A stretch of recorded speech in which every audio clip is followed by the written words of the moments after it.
evening, everyone, and welcome to Camppatton Family Compound and Rebel Canners for Hi, Monday everyone. Night Fireside Chat. And tonight's topic is freezer meals. Oops. And it's freezing out around us here. Yeah, you don't need a freezer to freeze your meals tonight. Yeah, you stick it outside. It is like negative numbers here. It's bad. We had negative numbers several days ago. We warmed up. When we started warming up, we started getting snow. And I wound up spending about 3.5 hours out there shoveling, actually using a snowblower and shoveling to get as much snow off the driveway as I can. I got to go out tomorrow morning and get the last 15 feet from the end of my concrete driveway to the street where the snowplow just piled it up. I got to dig a path to this and get my truck out tomorrow. We got 2 foot of snow in 2 days. Yeah, the storm's not done yet either. No, it's brought some awful cold. Awful cold. Well, let's say hi to everybody's here. First one in was Prepping to Endure. Then Prepper for the Ages, Troop 1351. Wendy at Hardknack Farms, who came in on the Rebel Canner side. Suzanne Gallet. Helena M. on the Rebel Canner side. Hi. The Swaffer Homestead is here. Lewis, it's the Marshmallow Man. Kaylin Strain is in the house. CR, Creative Redundancy from north of the border. Well, actually, Marshmallow Man's from north of the border, too. Number 2, yeah. And let's see. Jujubee, Juliana is here as well. Yeah. And Kaylin said, got up to 1 degree above today. Now it's back down to -3. Yeah. I think we're going to have negative numbers tonight, too. Yeah. I don't know that we'll have school tomorrow because with the wind chill, we're in negative numbers. So I don't know that we'll have school tomorrow, and the roads are still ice covered. Yeah. I know we got plowed good enough for the buses to make it around today. I didn't notice whether the grandkids were, because when the grandkids were going off to school, coming home from school, that's when I was back inside warming back up again from being out there shoveling and stuff. Lewis says -8 Fahrenheit up there where he's at. Ooh. Yeah. I know this isn't the time to be talking about freezer meals, but what's going on? It's the perfect time for me because we've been packing my daughter's freezer with freezer meals so she doesn't have to cook when that new baby gets here. Oh, I just saw Kaylin's. The Iowa caucuses have started. People attending had to be in their meeting places before 7 p.m. Central. And let's see. So she saw yours first, so that's why Wendy came in on your side. It's just like the luck of the draw out there. Yeah. We're happy you're here either channel you're with. Yeah. Hey, CR, I never had a snow day either. And you got to understand this.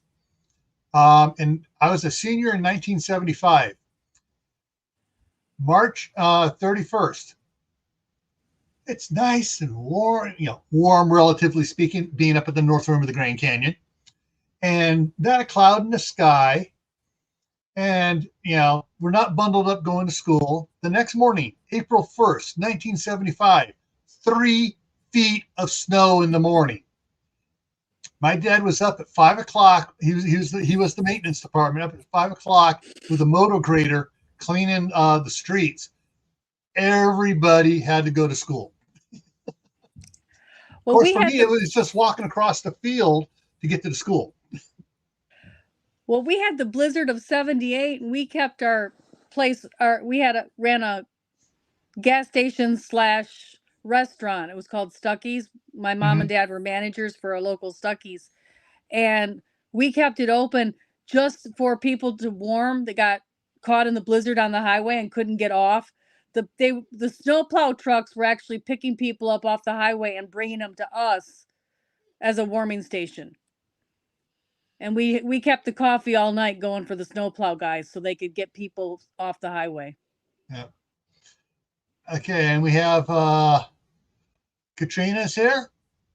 Hi. We're her two favorite people. Oh, nice. And Jay's in the house now too. All right, so let's get on this. Let's shift over here. So freezer meals.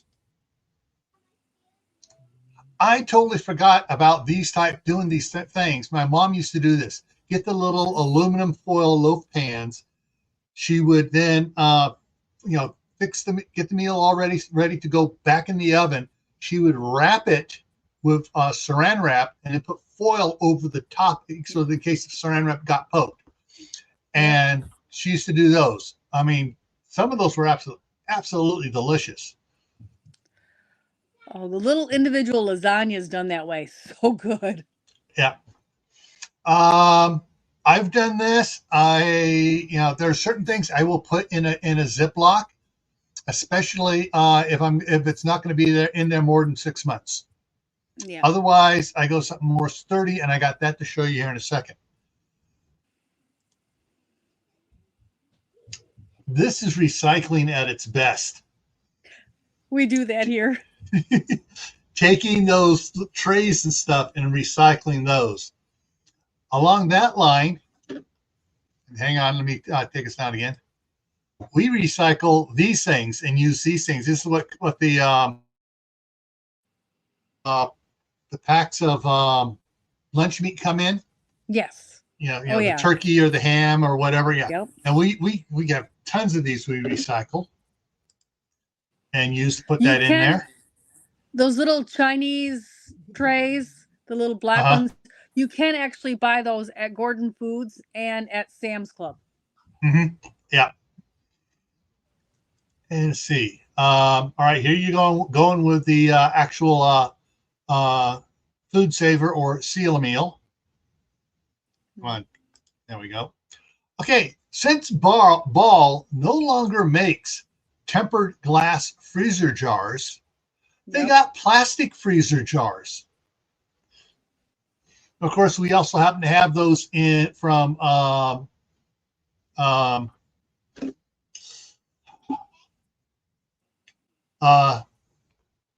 Rubbermaid as well. But I found out something interesting though. On a side note on this. Okay, so Pyrex got. Let me take this down. It goes big again. Pyrex got bought out by Anchor Hockey. Oh. And that's when Pyrex changed from the type of glass. It begins with a B and went to the soda lime glass, which is still tempered. Mm-hmm. So, but Pyrex Snapware. And we're going to see this in a minute too. Yes. Those are so cool. I love those. I don't have any, but I want them. They're on my wish list. Okay, so there's the Ball freezer jar. Mm-hmm. Yeah. And I did find an article. The only Ball freezer jars were the tapered. Whether it was the wide or the regular mouth, they were all tapered. So once it starts to thaw out, it can slide out. Yes. I still have, remember the square plastic freezer containers? And I don't know who made them, but my grandmother had hundreds of them. Yeah. I still Tupperware. have a bunch of those. Yeah, we had the Tupperware ones. Yeah. So this is red. The ones I have the aqua blue on them. My wife bought several sets of these because she's trying to get rid of these, which is funny because 6 months earlier, she bought 3 sets of the Rubbermaid. Yeah. Now, we're still using the Rubbermaid for short-term stuff and for pre-freezing. And we also use these for pre-freezing. So let me show you what I'm talking about. All right, so Rubbermaid. This is what was frozen in the Rubbermaid. Once it was frozen, I took it out and then I vacuum sealed it because it was still, it's kind of liquidy. So we freeze it in the Rubbermaid. put it in here. This is chili, January 15th, 22. As you can see, the bottom dimple from it in the bottom here. And on the bigger ones of these, did the same thing with the beef and potato soup. And then once it was frozen, then I food savored it, froze it up. And now they'll lay flat in your freezer instead of being all. Yeah, and I can stack them easy and stuff. Yep. One of the things my wife did using the Ziploc. This is rainbow chard. Ah. So she blanched it and everything, and then packed it and did that. Now, some people may have objection to this, calling this a freezer meal, but when my wife comes up, I just pull this out and we cook up pork chops, a 2-pack. Yep. And if she brings one of the boys with her, I got 3 packs as well, frozen, ready to make it, ready to do dinner. Yep. But the meals, let's see, do I got anything else on this other one over here? The one ending with the Pyrex, and Pyrex calls these Snapware. Airtight, leak-proof, but it says, I don't know if you can see the if I can get it right here, it says Pyrex. And it comes in, multiple sizes, got little round ones, big round ones, this size, several of this size, and a deeper one as well. Oh, and when they stack, if I had another one, it'd stack on there right next to it. So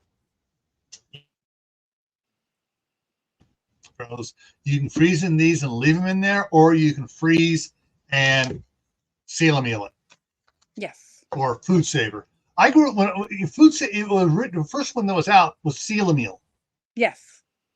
And then my food mom saver had one of those. Then food saver came out and bought seal meal after several years. Yes. I have a food saver one. Yeah. And then you want to see my new toy that came in the mail today?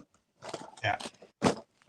And Juju fired in here. This is the old type of glass that Pyrex used to be made out of. Let's see who else came in here. Aiden here is in the house. And who else slipped in here? Yeah, I guess Aiden here is the only new one coming in. All right, this is my new toy that came in the mail today. It's a vacuum sealer trio, and it came from Walmart.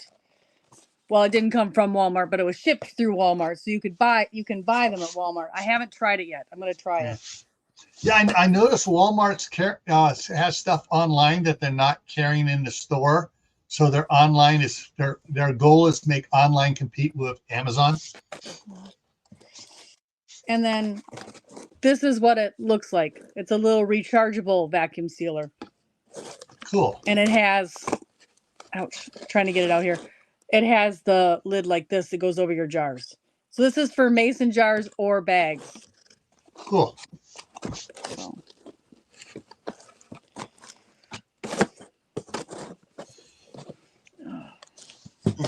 So yeah, and when it comes to what can you freeze, everything just about, but some things change. We did several hamburger helpers with the pasta noodles in it, and we froze them. When it thaws out, it's not the same, but it tastes just the same. It's just more pasty.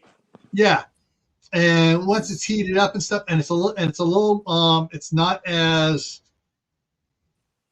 soupy, runny, or whatever. It's more dry.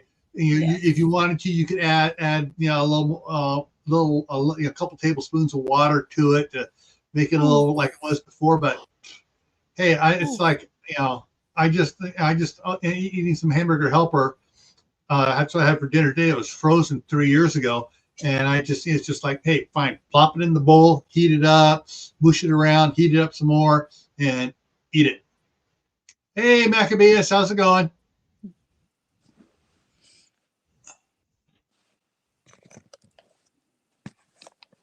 Oh, all right, cool. I got to put that one up there. He opened a jar today of kosher dill he canned in August 2014. Ooh, I bet those were good. Yeah. And thing is, if kosher dill pickles, I mean, it's got vinegar in it besides being canned, it ain't going bad in 20, 30 years. They'll just get a little soft maybe, but the trick is to put them in the refrigerator before you eat them so that they feel the coldness makes them seem crisper. Yeah. Cook your pasta 2 minutes under, make it al dente. That way it holds itself by itself. Yeah, okay, I got it. Hey, Moon over Miami, how's it going? Yeah, there is a lot of stuff. I mean, you guys experiment, practice. If you're not sure about it, do it. Put it in the freezer for a week and try it out and see if it's worth doing.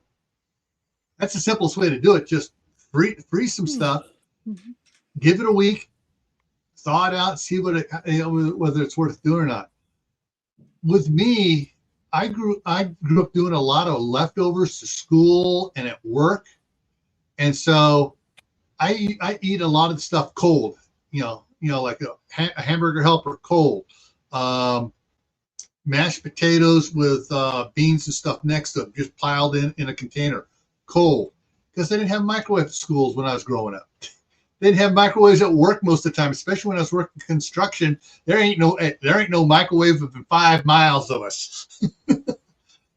And so they still don't have microwaves at the public school around here in the lunchroom for the kids. The staff can use the microwave, but they don't have microwaves for the kids, which kind of in this day and age seems kind of weird.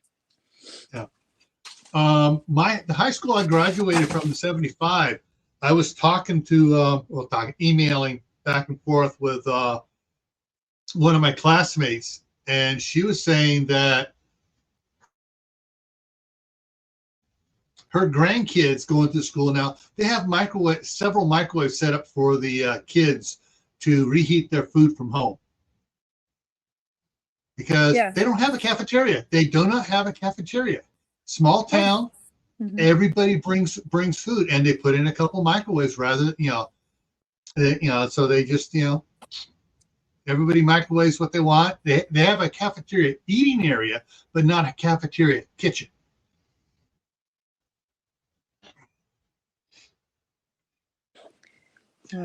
Kaylin, actually, what we believe it or not, the biggest favorite meal out there on construction sites were burritos.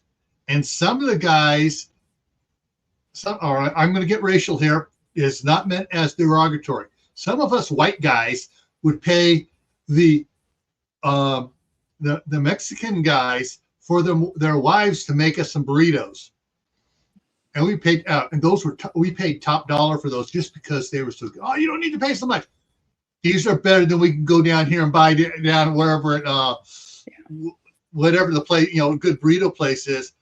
I mean, you're talking burritos like that big around. You eat half of it at lunch. You eat the rest of it on the way home.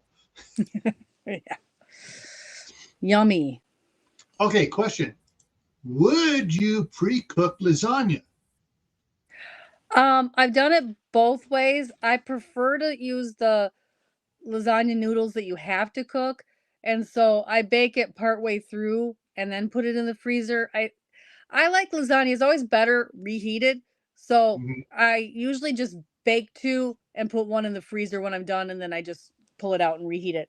I've also taken the lasagna and cut it into individual portions and done like you were talking, wrap it in saran wrap and then wrap it in aluminum foil and put it in the freezer. So I could pull out one great big block individual serving. Yeah, I would bet dollars to donuts that the lasagna, the freezer lasagna you get like at Costco, which my wife absolutely loves, is halfway cooked or partially cooked before they freeze it. like the pizzas are. Pizzas are partially done, and they freeze it. And because you look at it when it's in there and it looks totally cooked, but it's not cooked, so you got to put it in the oven for the lasagna. You got to cook it, and I'm willing to bet that it's partially partially cooked. And Jujubee says does her lasagna uncooked. I don't like the bake sheets that you don't have to like cook before. I have never had good results with those. I would say you got to figure on two different types of freezer meals. One is fully cooked, and you can eat it cold after it thaws out, or you can heat it up. The other one is it's set aside and it needs to be cooked. You just pull it out, toss it in the oven, and cook it. So with that one, it would be the uncooked lasagna. It's all just made in there and frozen and ready to go in. And like some things like potatoes, if you put them in raw, they turn black. The starch in them turns black. You actually have to cook them before you can freeze them, or they will spoil. So, if it's got something like that in it, like if you were doing a shepherd's pie, you would want to make sure that you cooked the mashed potatoes. Yeah. So Juliana, do you want me put the link? I'm just going to put the link out there. Yeah, come on up. Yeah, let me put the link out here. Hang on, give me a second here. All right, there's the link there. I'm going to pin that to the top here. I hit the button wrong. There we go. Pin message. There it goes. Did it pin it? Yeah, I don't see it pinning it. Let's try it again. There, it pinned. Mad Chick Acres. Hey.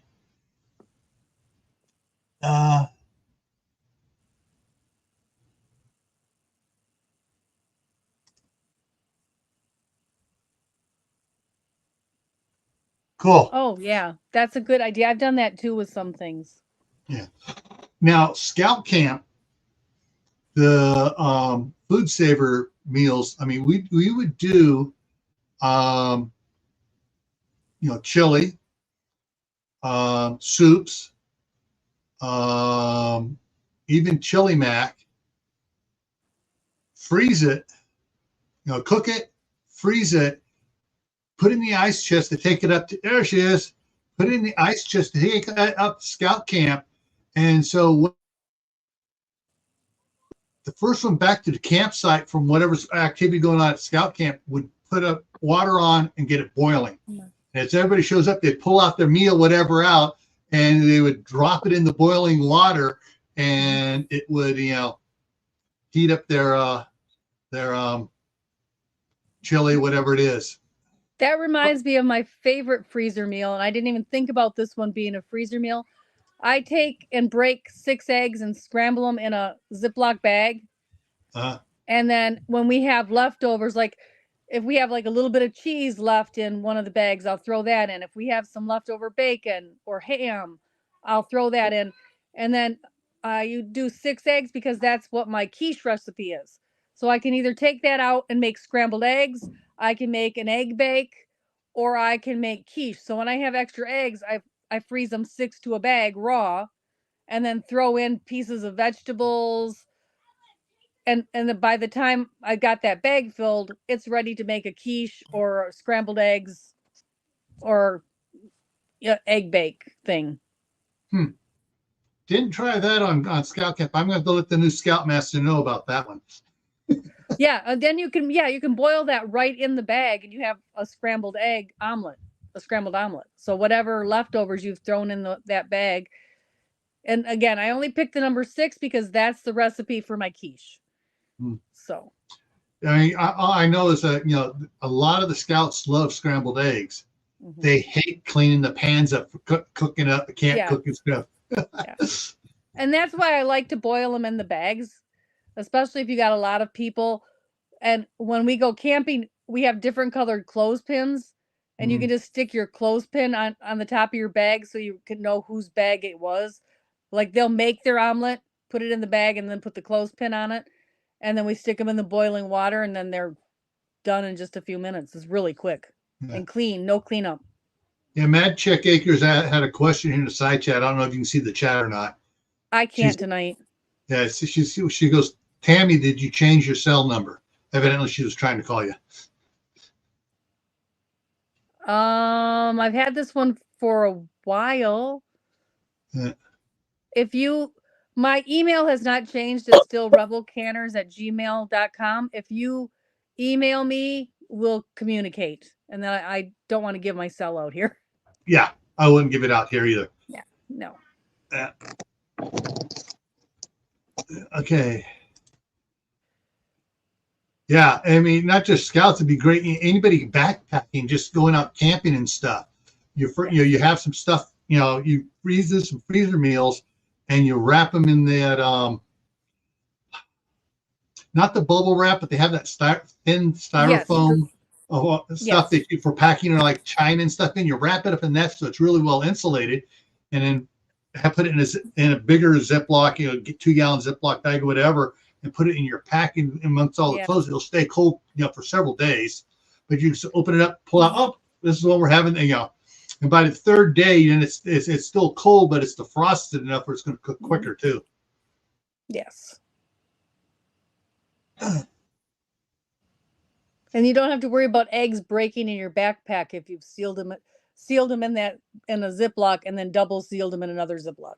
Yeah. The other tip would be, if you're talking about scrambled eggs, is you can put them in a water bottle, like an empty water bottle, crack them, split them, and then pour them through a funnel in there. That's another way you can do a lot of eggs not in Ziploc bags. Then you put the lid back on. Mm-hmm. And depending on those plastic water bottles, you can put that there boiled. Some of them are able to have boiling water put in, so you can put it in the boiling water to cook your. The Nylogene, they don't pick up odors, and they. Nylogene. I'm not a fan of cooking in plastic, but like on the occasion, once in a while, in a blue moon, I'll do it. But I'm a give me glass, give me a pan, give me I have those. Yeah. Evidently the staff sergeant read something, and she's, right after she had bought the 3 big boxes of Gladware plastic, the Gladware, Rubbermaid. Rubbermaid. The Rubbermaid at Sam's Club. She sent one up to for my daughter. She kept one there, and I bought 2 for me up here. And then she read it, and she goes, "Oh, okay, I'm throwing out all the ones we've recycled." I use those to store food in, but I don't cook in them. Yeah. She evidently, because we used to. There's Lewis. He's up now. We would freeze stuff in this and toss it in the microwave. Yeah, I'm not a fan of that, but that's just me. That's why she goes, no more. We're not doing that anymore. We got the glassware. This is what we're going to toss in the microwave from now on. Yeah, the plastic. But if you have the plastic, you could just put the plastic on a plate and put the plate in the microwave. That's if you have it. I'm not saying go out and buy the plastic, but if you already had it in your house, that's the answer. Use your plastic. It's fine in the fridge. It's fine in the freezer. Just don't microwave in it. Defrost it enough to get it out of the container, put it on your plate, bowl, whatever, and then cook it however you want. So that's what the chili here. Well, when it comes time, I'm just going to I'll pull one out of the freezer, put it in the fridge for a day or two, then I'll just drop it in boiling water. Yep. The best I found for doing that stuff, like the freezing meals, like the chili and that, the 4-liter bags of milk with the 3 individual bags inside. We don't get those in the U.S. Yeah. Oh, okay. Well, we get them up here, and because they're a thicker grade, like the clear, the see-through ones, they're a thick grade. And if you got a seal meal thing, you can take out as much air out as you want, and you can do the same thing that you want, just as Gil's do, and that's what I do. Yeah. Yep. Yeah. Especially if you have it, that's even better. Yeah. And what's nice about those the recycled ones we use that, they sell the lunch meat in, and it has its own like baggie inside, I mean, it's like, you freeze something in it and you take it out and you just give it a little twist and it pops right out. Because the stuff just pops right out, and you just grab get the food saver going, and you start freezing, start vacuum sealing what you froze. Another good one, I don't know if it'll stand up to the heat, but your frozen vegetable bags? Uh-huh. They'll work for at least freezing meals. I don't know if they'll stand up to the boiling waters in boiling water. Yeah. That's the right thing. Okay, what Kaylin says, we got the round black bowls with clear lids that restaurants use for carryout at our mosque, proportioning out to freezing that. Yeah. Mm-hmm. Yeah. A lot of those are dishwasher safe too, even now. They recognize that when you get those takeout containers, a lot of them can go in the dishwasher. They're making them a little better quality. We also, for tomato paste and tomato sauce, we also get the silicone pans that have like a giant ice cube, but they're this big. Mm-hmm. And we use those to freeze in. Yeah. Another thing I learned was, those tobacco containers, the plastic ones that come in like I don't use tobacco. Sorry. The tobacco containers, they're 100 grams and they're plastic. You can use them freezing stuff too, like soups. Okay. Yeah. Oh, okay. And that's the thing too. Is like, once I've done, and I got it, whatever it is in here. Well, like the other one down here is the beef and potato soup. I don't have to defrost it in this. I can take and pull out a microwavable, like the Corel microwave bowl or whatever.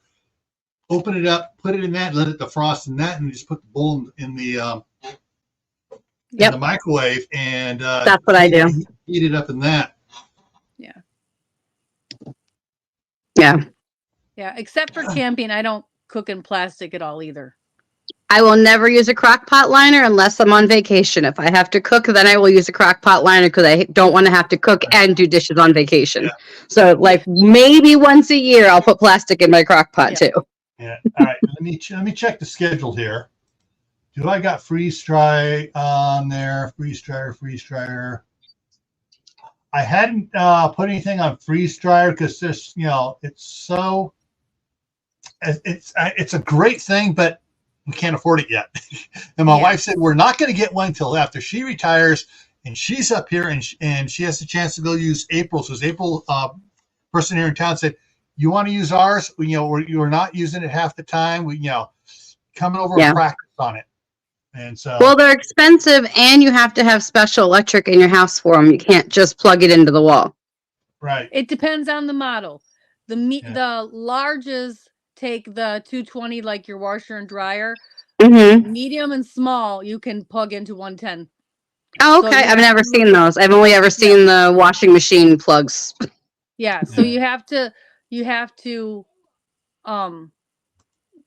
check which size you're getting. Yeah. So while it sounds great to get the large, it's actually, my research right now says it's better to get the medium. Yeah. They're very cost prohibitive for a lot of people too. Yeah. Yeah, well, the 220s. I'm saving up. I'm doing my research and I'm saving. Sorry, Lewis. No, the 220s, I've got a heater that's a 220, and I'm sure that the freeze dryer does the same thing as my little space heater, just sucks the electricity. Oh yeah. Mad Chick Acres. Do you come up on live streams and stuff? Because if you do, I can make a thing and we can bring you up here sometime. All right. Kaylin does the same. She doesn't have a space for it, but she uses a friend's. Now, one interesting thing about the the freeze dryers. My friend down the street here, Ben Gilmore, who does Minuteman Prep, has been experimenting at his house. He's taking his house off grid using solar. He has all the solar panels. He reviews all the stuff. He's now using the Apollos on his house, but he ran the freeze dryer off of his Apollo power station. I think he had it going for like 36 hours because he was doing some heavy duty stuff. So it wasn't just it was like 2 nights. It was and it was just he said it was still at 50% charge. For the Apollo after the nighttime. So, and since then he's gotten the 2 battery packs for the Apollo as well. So now it's like he has the Apollos are. He has the Apollos and the battery stations, and he has it hooked up for 220, and he's now hooking his whole house up off the Apollos and on solar. So, and he has the freeze dryer, he has the electric dryer, the electric. He has a propane range, but So if you're set for off grid, just make sure you over battery, over panel a little bit, and you're good to go when it comes to those. Yeah, make sure I seen someone, they do the solar panel thing as well too, but they also got a generator hooked up to it just in case, because they do have winter months. Yeah. And not that they get the solar panels get covered up, but less light. Yeah. Well, right now his panels are getting covered up. He was having to go out there with a broom and sweep them off to get them using again, because we got some good snow dump here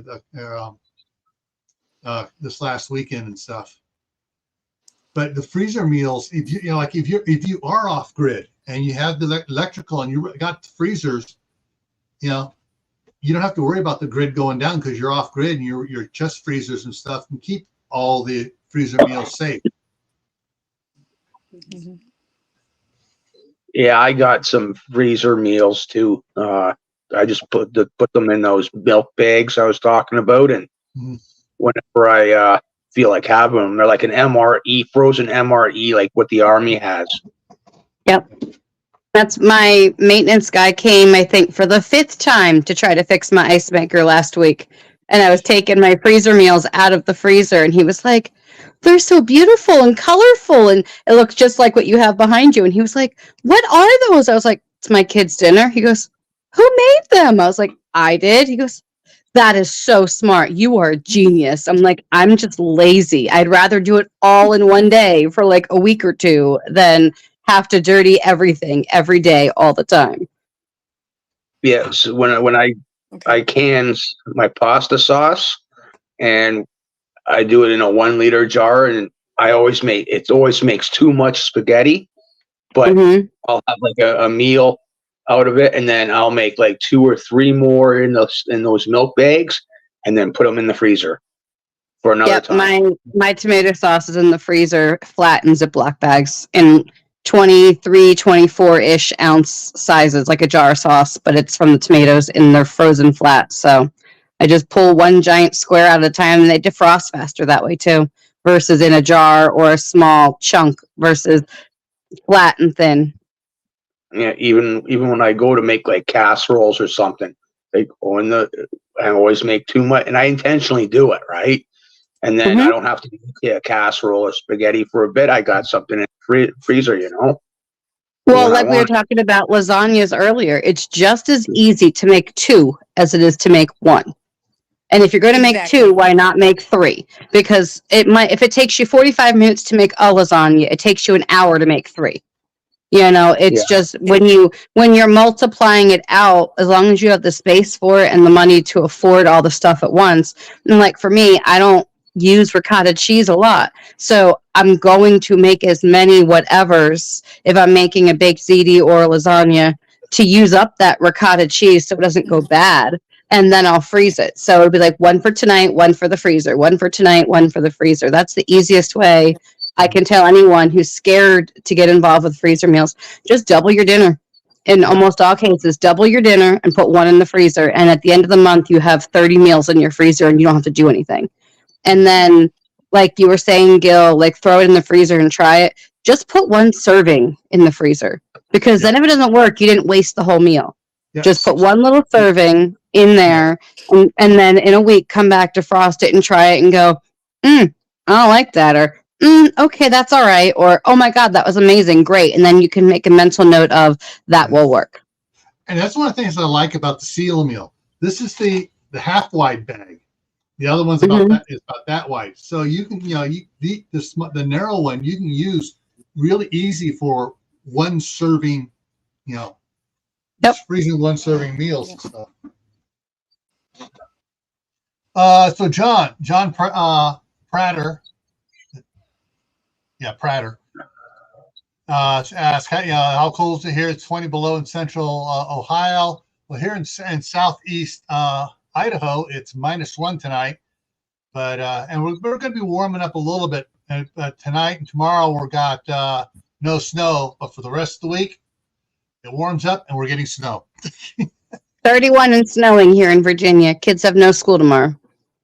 -2 was our high today. I don't know how low it's going to get out, but our high this week is predicted to be a wonderful, balmy 8 degrees. Woohoo! Almost double digits. Week. Or the week before, yeah. We when we didn't have, so 2 weeks ago actually, we were down into the minuses and stuff, and we didn't get any snow. Then it warmed up and we got snow.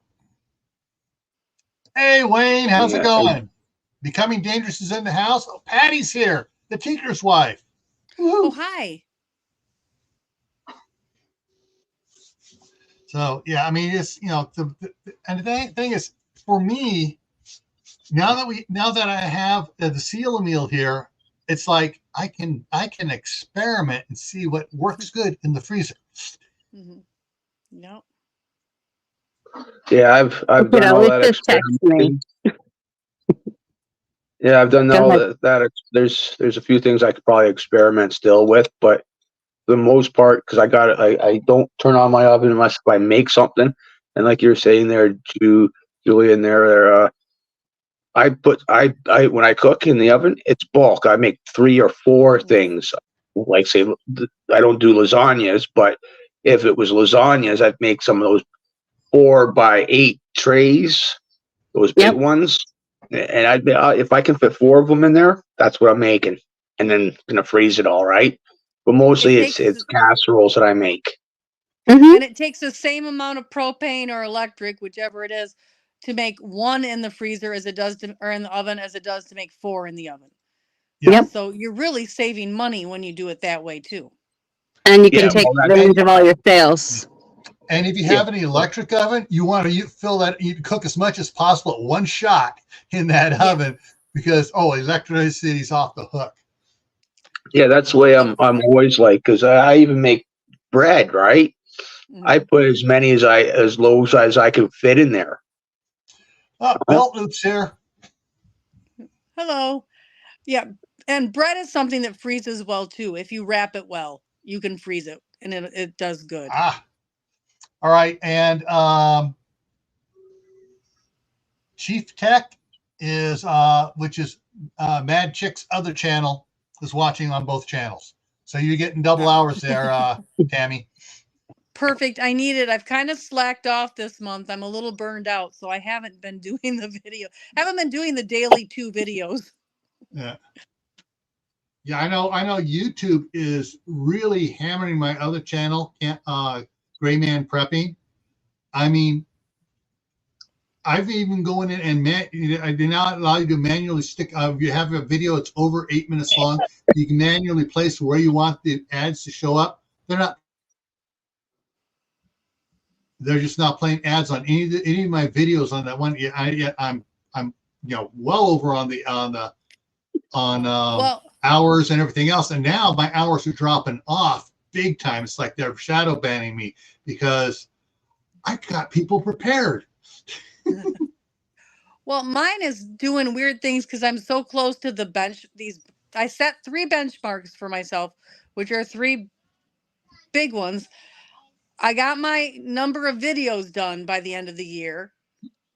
I just hit 500,000 views, and I am only 406 away from 10K subs. So this YouTube is just totally messing with me, because every time you get close to one of those really big benchmarks, they mess with you. So like I go to TubeBuddy and it won't show me anything. It just says error, because I'm so close to those other benchmarks. It's driving me crazy, because I want to see when I get there. Oh yeah, YouTube does the same thing with me too. I don't get very many. I don't make up too many shorts or videos that are like over 1,000 views, but I've got a few that have a 1,000+ views, right? And it's just some random stuff, right? And I'll notice 3 or 4 days that I'll collect up on 800 or 900 views just from a short or a video, right? I remember one month, my mom, she's my stepmom, because she's my buddy's mom, and she was in her skid steers cleaning the barnyard, the horse stuff. It got over about 1,200 views. It took about 4 or 5 days for that. I remember that video. Yeah, it's like when you get close to a benchmark, it doesn't want to show it to you. It's kind of it's discouraging to creators. What's weird is I'm not near a benchmark on. I got on Gray Man Prepping, I got 1,644 subscribers. And it's like, once I passed 1,500 there, it was like they slapped the brakes on. It's like, oh, you got 1,500. Oh, you're getting all these views. People are watching everything. And it's all of a sudden, it's like, all of a sudden my views have gone off, but I still getting all these comments and everything else to respond to. And it's like the comments that aren't matching up the views that they're saying I'm getting. I love it when it says I have 0 views and I've got 6 comments on a video. How can 6 people comment on a video they've never clicked on? I mean, it's like for the last 28 days, I'm down to 269 watch hours. Back in October, I was at over 1,000 watch hours just in October. Yeah. So they're playing with us, but all we can do is keep, it's like we're doing tonight, is get information out, get people prepared, because there's stupid stuff going on. It's like I was saying in my your prep for today videos. I've gotten some of my former colleagues have called me up and said, hey, there's the chatter is heavy, something's going to happen this winter. We're not sure exactly what it is, but they can't. They were alluding to that it's not foreign governments or anything else doing stuff. It's not foreign governments. Corporations is what they're alluding to. So that wouldn't surprise me. You foreign or domestic, right? Yeah. Another thing I thought of for your preps for the day, I just had to buy a new carburetor for my generator. Because I didn't have a gas line, I couldn't get the gas line anywhere around here. And the gas line's one of those things that goes out quick. So that's a suggestion for your prep for the day, your extra generator parts, because you can't always run down the hardware and get a gas line. And it was cheaper to buy the whole set than to buy just the gas line. Did you let it sit for a while there, Tammy? I don't let it sit. I run it every 3 to 6 months, but I wasn't out there. It was out at my cabin, and I wasn't out at the cabin for a while. And that's when it sat. And so I might as well change the carburetor too. Yeah, well, most of us the same up here in Canada. We're not too much further north than you. We're just across the lake from you there, where I am. And I turn mine on every month for at least a half an hour. Doesn't matter if I've used it or not. And it helps the lines, it helps the carburetor. And they say putting high test stuff like the most expensive gas helps with that, with clogging up and the lines and the carburetor. But I run the cheap stuff in there, but I run it every month for a half. And see, it was running fine, and I went to use it, put gas in, and the gas ran right out the bottom. And that's one thing you don't think about, especially with like the snowstorm and stuff. I wanted it to be ready. We went and had somebody come over and bring me gas line that they thought was the right size. And they had 3 or 4 different kinds. And of course, it wasn't the right one. So I had to order it online. Oh, yeah, Well, I've seen it. I I've just seen it had happen. both my lawnmower and my walk behind string trimmer into the shop. They had to replace the carburetors on both of them because the one gas station down here where I was buying gas at switched from ethanol free to E85 or whatever, and didn't put it on the pumps. And so it just and the new carburetors, like for my Briggs and Stratton, the Briggs and Stratton motor on both of them, they're plastic carburetors. They're not aluminum carburetors anymore. They're plastic carburetors, and it just dissolves the stuff in it. Yeah, like Chef Tech said, it's the alcohol in it that will eat the plastic components. Designed to fail. Mm-hmm. And because I was like you were saying, Gil, a buddy of mine up here in Canada, the notoriously the 2-stroke engines where you gotta have that primer and you prime it, that gets eaten away because it's a plastic button, right? Yes. And that little bulb, I've had to replace that on my string trimmer and on my I can't think of what it is, but it's one of those tools, gardening tools, and it has that little bulb where you prime it, and that bulb goes out every sinking time. And or his machines have a harder time starting. Like you got to pull the rip cord an exorbitant amount of time more because he just leaves it sit for like a year. Yeah, I have since found another gas chain. One up in Shelley. They have on their sign premium ethanol free, and the one up in Idaho Fall has all 3 ethanol free. So so basically, I know my wife likes to have. She runs premium in her Buick when she comes up here. So I'm in the process of emptying all my gas cans into my truck, and I'm refilling them with premium. I don't go through that much gas in the with the lawnmowers and stuff, so I can afford to put the premium in there if it's ethanol free. It's cheaper than buying a new carburetor. Yeah, I've got 60 liters worth of gas here at any given time, and then 10 liters of 2-stroke at any given time. And I use the cheap stuff, and it's got that ethanol stuff in there. I know it, right? Yeah. But I'm usually out there running the machines. Like my lawnmower, I don't need to start it, but I've already started it twice this winter at least. Yeah. Just to have stuff the going guy through it. That replaced my carburetors, he said, if you think they might have ethanol in it, dump it out, drain, run the tank, run the engine dry. Just run it till it runs out of fuel. That way it'll keep it from doing anything. You can dump it out, but you want to start it back up and get all the lines empty. Yeah. Always. And even at that, you can, like I fill up the gas tank on all my stuff, right?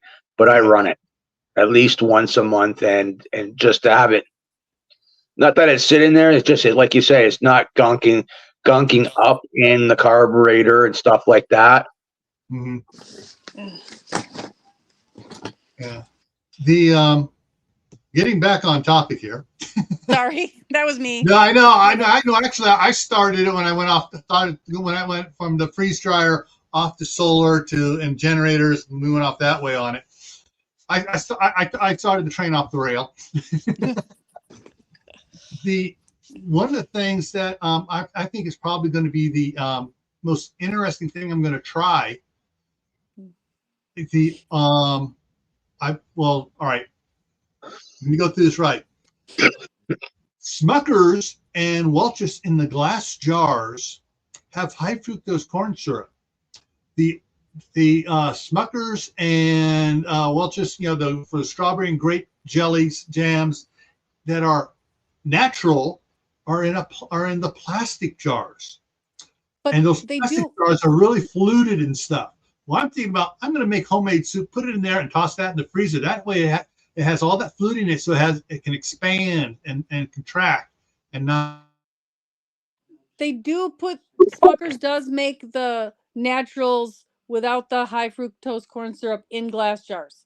They do? Because, yes, because when I went to the Smucker's factory in Ohio this summer, I saw them. They had everything they make on a big wall. It's in my video. I did a tour. And they have them in glass on the wall. Well, Albertsons and Walmart only, if it's glass, it has high fructose corn syrup. If it's high fructose corn syrup free, it's in plastic. Well, scratch that. They do have the little itty bitty ones in glass. The natural. These were like the 12 ounce, 8 or 12 ounce regular size Smucker's jars.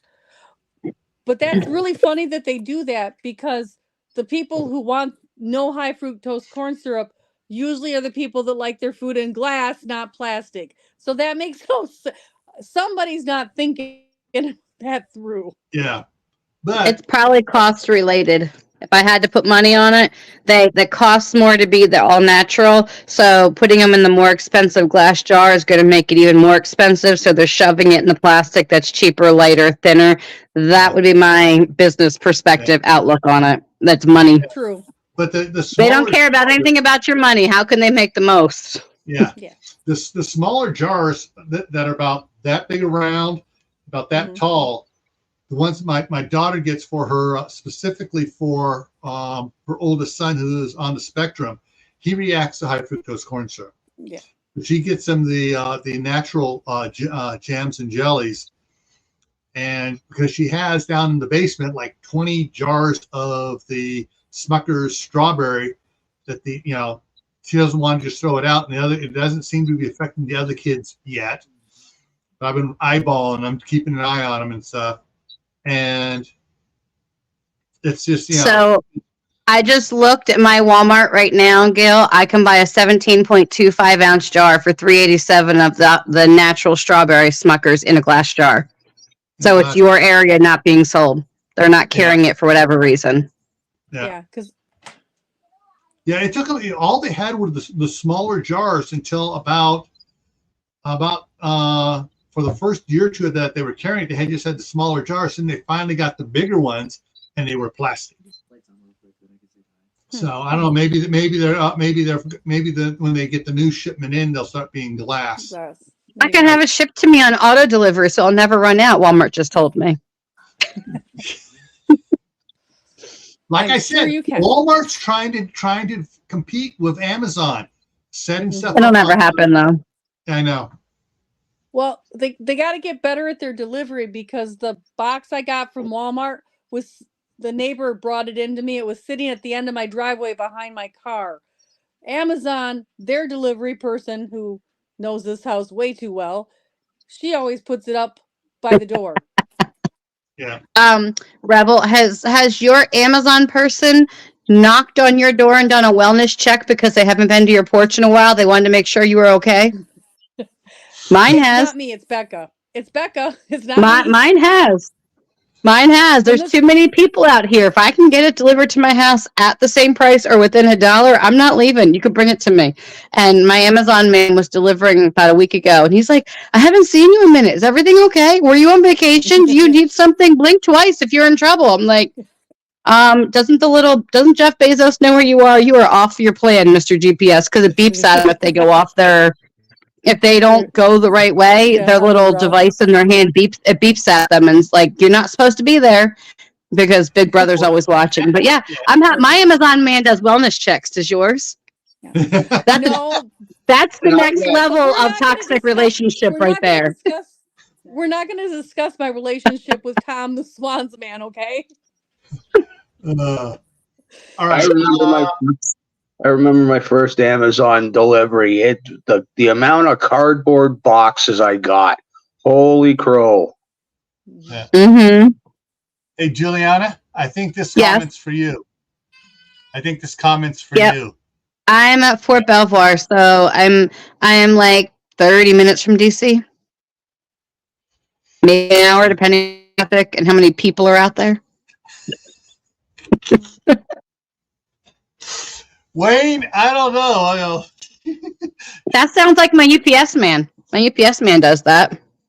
My UPS man, the guy that normally has this route, I mean, he comes up and he's the only one that rings my doorbell. Yeah. He'll ring the doorbell, especially if he has several, especially if it's a smaller package that might blow away. He'll ring the doorbell. But I mean, I've been out there working in the yard. And he honks as he goes by and waves at me. My UPS man, I joked. I was waiting for a delivery and I was at work and I was standing on the dock in the basement, waiting for a delivery at work we really needed. And I said, if that UPS guy gets here in time, I'm going to give him a great big hug and a kiss, because I'm standing out there waiting and we're waiting. It's on the minute. It had to be there or we were going to have to cancel what we were doing. And he got there and he picks me up and he swings me around. He gives me a great big kiss. And I'm like, I gotta go. And I run upstairs and they're all looking at me down in shipping and receiving. And they're like, what's going on? I used to babysit for my UPS man. So UPS is officially on my list for Amazon to be the absolute last shipper to deliver anything to me because of how terrible their service is in our area. They've actually, like, there's 4 or 5 people above them. Anyway, a friend sent a package to my daughter last week because our dog died, and it was her dog, and she sent her some plants, and literally it's on my Ring doorbell. The man walks up my stairs, looks at my door, throws the box over his shoulder, walks down the stairs, turns around, takes a picture of it, and keeps on walking. I'm like, how arrogant are you that you literally threw my package blindly over your shoulder to my like? Luckily, everything was okay. They were packed really well, but that's the level of audacity. The last time they delivered, they went down the alleyway. That's a 1-lane road that trucks aren't allowed to be on. It says no delivery trucks literally on both sides. He went down the alleyway, took my package, put it behind my neighbor's trash can outside, and delivered it there. And said they left it on my porch. And I called Amazon. They're like, well, send me a picture. I'm like, what, of my porch with nothing on it? Like, I don't understand. Like, what do you want a picture of? So I sent them a picture of my porch, and they're like, there's nothing there. I was like, that's the point. So we went round and around and they reshipped the package, and UPS got demoted because it was like the 3rd time there was a major issue with UPS and their delivery systems. But UPS here is good. USPS is the post bad. office. USPS is, well, we did get a new postmaster and that might be fixed, but they are last on my list. I wonder if some of these guys are unionized. Oh, they are. UPS is. They're absolutely. UPS people are, and the post offices. I know for a fact they both are. Amazon is not. I don't know about FedEx. You wonder they're not going to lose their jobs for that kind of thing. The last package I had delivered by Amazon, they or second to last package, they put it up next to the door, took a picture, took it back down, and put it on the walkway. Yeah, and I called on that, and I said, hey, well, the picture, so yeah. And then he picked it up, and he carried it down and put it on the walkway. And they go, you're kidding. I go, nope. I had the UPS man put a 50-pound bag of dog food at the door that opens out. So you couldn't get, if there wasn't a back door, you wouldn't be able to get out the front door because he put a 50-pound box blocking the door that opens outward into the box. See, I wouldn't mind that so much. I'd rather have something like that happen than having somebody put it by my door, take a picture, and then put it on the walkway for somebody to steal. Yeah. Anyway, back to freezer meal scale. Yeah, back to freezer meal. Reel it in. There you go. You're welcome. That's what I'm here for. Yeah, I would, like I say, I now that I have the food saver, I got these things to experiment with now. I'm going to be trying once I get time, experiment with some different meals and stuff. I was planning on doing doing pressure canning some sloppy Joe mix in the little jars, you know. And it's just like I haven't had time.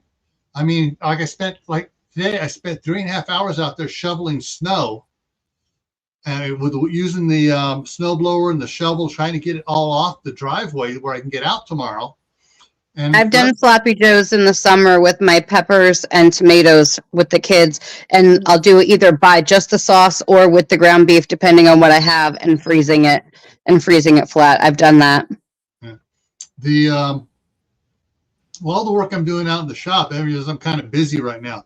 Once that shop's done, you're going to see a lot more stuff happening in the house. A lot more videos. Okay. Yeah, wife on Instagram kind of says jewelry driver ID. We got an email saying it was yeah, I've had him deliver stuff, you know, to the wrong street here in town, same address but the wrong street, and vice versa.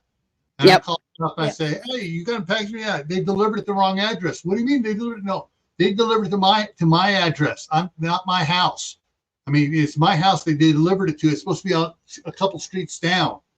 Yeah, when I lived in my old house, only at Christmas when they had the temporary drivers or the extra people, where my road ended, it curved around to make another street, and for some reason they would always deliver that guy's mail to my house at Christmas.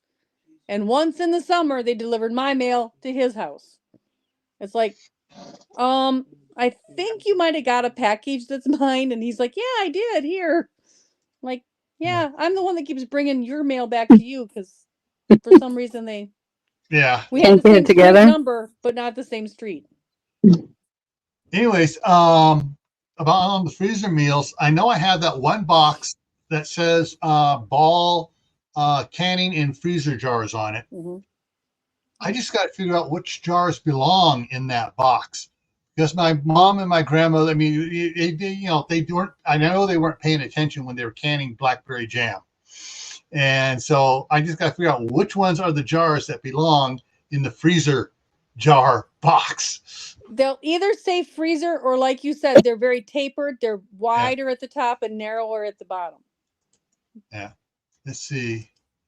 Yeah, because that's like this one here. It actually says freezer jar on it. Yeah. So, yeah. And this is from back in. All right. The last time my mom bought jars was in 73, I think it was. Yes. So all the jars I've inherited are older than that. So. I mean, so one of the things I saw the post about the taco meat that I will do if I get a really good deal on ground beef, or like when I'm at the commissary and I see it $1.34 a pound, like the super duper gotta go today, I will cook 10, 12, 15 pounds of ground beef up into crumbles, and then I will freeze it in 1 pound bags, literally just plain ground beef. So that way, if I want to make tacos, I can. If I want to put it in spaghetti sauce, I can. If I want to use sloppy joes for the kids, I can. When I freeze it, I don't typically commit the ground beef when I get a good sale like that to a thing. Because once you put that, sloppy joe sauce on it, it can't become pasta. I mean, it could, but you know what I'm saying. So I would freeze it in 1 pound packages because that's typically what my family will use. And then I will defrost it for whatever I want it to be that day. And that 10, 15, 20 minutes is already done. So, and like Rebel was saying about the 6 eggs for quiche, if you have bananas about to go bad on your counter, if you have a banana bread recipe, freeze them in your banana bread recipe size portion. Don't put 10 bananas in one bag because you don't need 10 pounds. You know what I mean? If your recipe only calls for 3 bananas, peel them so they're not gross. You don't have to touch them in that bag, those 3 at a time, and put those in your freezer. So then when you want to make banana bread, you already have the bananas done already. and they're peeled, ready to go. So there's little things you can do like that that aren't necessarily freezer meals, but you're not wasting your food, and it makes it easier for you later. And those three bananas could be pancakes too, if you wanted them. Like, it doesn't have to be for banana bread, but if you know your recipe takes 3 bananas, freeze them in groups of 3 instead of 10 together. And now you're like, I don't want to make 10 loaves of banana bread. And then they just sit there, or you throw them away. Yeah, talking about that, I got the strawberry patch and raspberry bushes, and I freeze all my straw. I cut them up and do whatever I need to do to them. And same thing with my raspberries. I just freeze them like as they are. And then I'll go and make jam out of them. Yep. I think I had. But you could put them in a muffin. You could put them in a pancake. You could make jam. You don't have to do something with them right then and there when you're putting them in the freezer. Yeah, because I knew I was going to make jam, so it really didn't matter how much I put in a bag, right? Right. But in those milk bags and sealed them up, but they went to jam. And let me tell you, I stopped buying grocery store jam because I like homemade jam now. Yeah. One of the things that, like you talk about doing the hamburger, I did that. I got a 5-pound package of hamburger at Sam's Club that was really cheap, and I did it, cooked it up, and I put it in the Ziplocs. Went through it really fast. It was great when I was doing hamburger helper. It's already cooked. Pull it out, dump it in the pan, the water, the hamburger helper mix in there, and do it. But it saves you like 20 minutes later. It's not a hard thing. It just saves you the time later. Yeah, but I said I wanted to make some. I got the pints and I got the half pint jars, and I wanted to make it so it's all right. All right, the frost. Okay, I got two things worth of sloppy Joe here, so I have one today and one tomorrow. And there you go. Make it really easy, or I don't have to do anything. Yeah, you don't have to make the entire meal here. You can, but you don't have to. Absolutely. Yeah, you can freeze parts. You can freeze everything but the pasta. Yep. And then put it together. My boys love something my wife calls beefy noodles.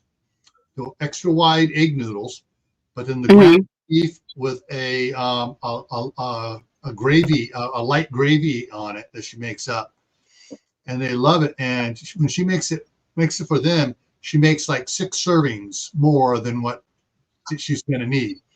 And she just that's where this comes in. She's used a lot of them for the one. She had put noodles in there, a spoon of the stuff on it, put in the fridge, and she had put like one of 12 of these or so in the fridge. And at the end of the week, they're gone. Yep. They each take one to work for lunch, and it's just, or they sit there if they're not working that day, pull one out and eat it in front of the TV. Not even heating it up, just eat it. It's that good. So one of the other simple, but I don't know, I guess it's a simple thing, but it's something you wouldn't necessarily think of. If I make a whole London broil or chuck roast or any kind of hunk of beef, if you will, for dinner, and there's 5 of us, and we don't eat it all, but it's only a 2 or 3 ounce portion left. Like, there's not much. There's not enough for one person to have for lunch the next day without doing something to it. I'll take it and I'll cut it into like small bite-sized pieces, and I have a container in the freezer, and I just put it in that container, and then I wait, and when it gets full, I will go and make beef stroganoff for dinner with those pieces of meat that would have otherwise not been enough, and then the whole family has beef stroganoff for dinner, and it's all just because most of my salt, pepper, garlic powder, that's typically my seasoning go-to, give or take marinade for most of my how do I have roast beef left over? Because I have 2 children with a meat aversion, and I will just buy whatever meat's in the store. So if it's 2 pounds, 3 pounds, 4 pounds, like, it is what it is, right? So whether my husband decides to come home that night, is he on what part of the world is he? There's lots of reasons why. But if you ever have a small amount of any kind of roast left, I'll just cut it up into little pieces, throw it in the freezer, and when I have enough stacked up, I'll make beef stroganoff out of it. Or beefy noodles like you would do. And it's almost like a free meal. Yep. That made Yeah. me remember something else I do. I have a ice cream container, the bucket that I keep in the freezer, and the offcuts from vegetables, the Yep. skins from onions, any leftover meats like that, any little things of broth, any of those kind of things that don't put in my eggs go in that ice cream container, and then I make broth with that.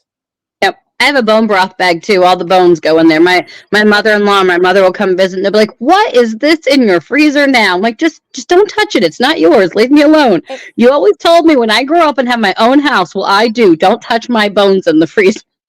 I have a bag of fat for making soap.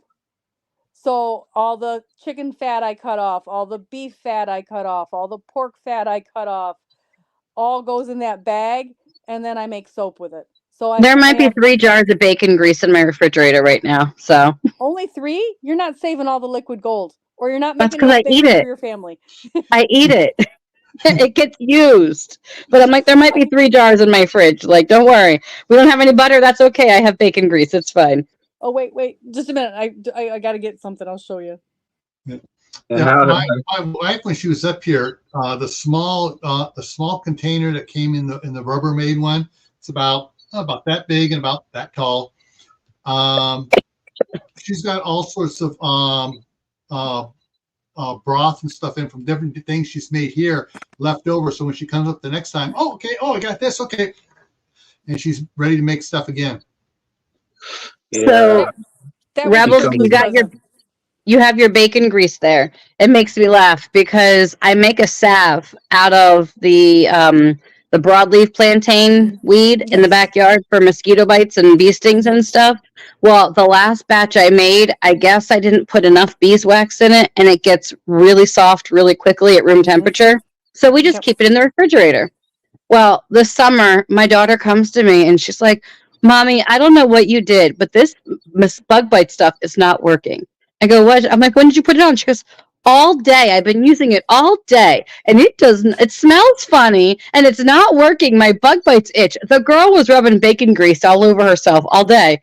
She had grabbed the wrong jar, and so I'm like, I want to eat you up. Like, she smelled like bacon grease. She did not grab the right jar. I'm like, "Did you notice how it's not green?" She's like, "What?" I'm like, "It's like a greenish yellow tint is the one you want. The yellowish beige one, that's the bacon grease. This one is the one that has the plants in it." Well, Hey, Howie. if she'd have been using bear fat, she'd have been okay, because bear Well, fat is a natural liniment. nope, that wasn't what we had. It was bacon grease, and she was rubbing it all over her mosquito bites, and she was greasy as they come. And she's like, "I keep trying, and it's not working." And I'm like, "That would be bacon grease. Why do you smell like bacon?" Yummy, but Commander Bacon. I can't think of his name right now. Kevin Bacon? Commander Bacon is it's Hack Creek Homestead. No. Hang on. He's always popping up here, so I can just pull this over here and look at it. He does all the bacon things that posts on Facebook, but his last name begins with a K, and now it's not coming up. Anyways, he posted a thing about 5 secrets for a woman to win a man. One of them was take a little bacon grease and use it like cologne or perfume. So if I go buy the pork belly, cure the pork belly, smoke it, and turn it into bacon, what does that say about my ability to catch men? Am I good? Does that make me? Am I domesticated enough? Oh yeah, for sure. Yes. Have smoker, will travel. What?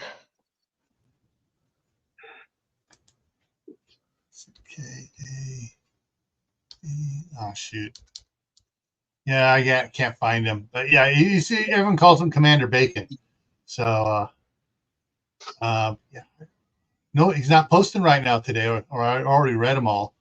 But yeah, he you want to know anything? If you ever, if I can remember what his actual name is, I know he and Mac, Southern Blessed Homestead, are always firing back and forth.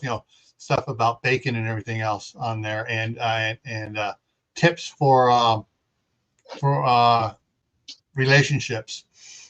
And it's just absolutely hilarious. They both come up with all these bacon things, as well as other stupid things. That's like, okay, I got the EMTs coming to you, Mac. But yeah, I just can't find him. Oh well.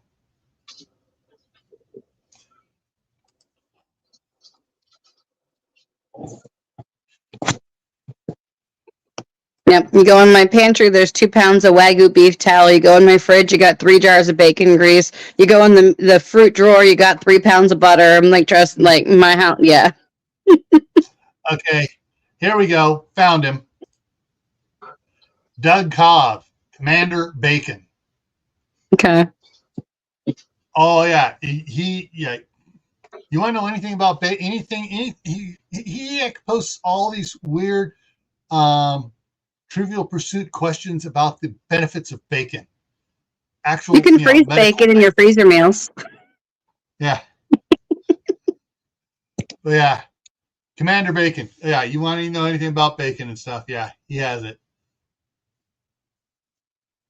So, all right. Well, we've gone a little bit longer. I know you guys are back on the East Coast there, or you're probably getting a little tired. So let me go ahead. Put kids to bed. Yeah. I took a 2-hour nap just to be awake for this. Okay. Coming up here, and especially for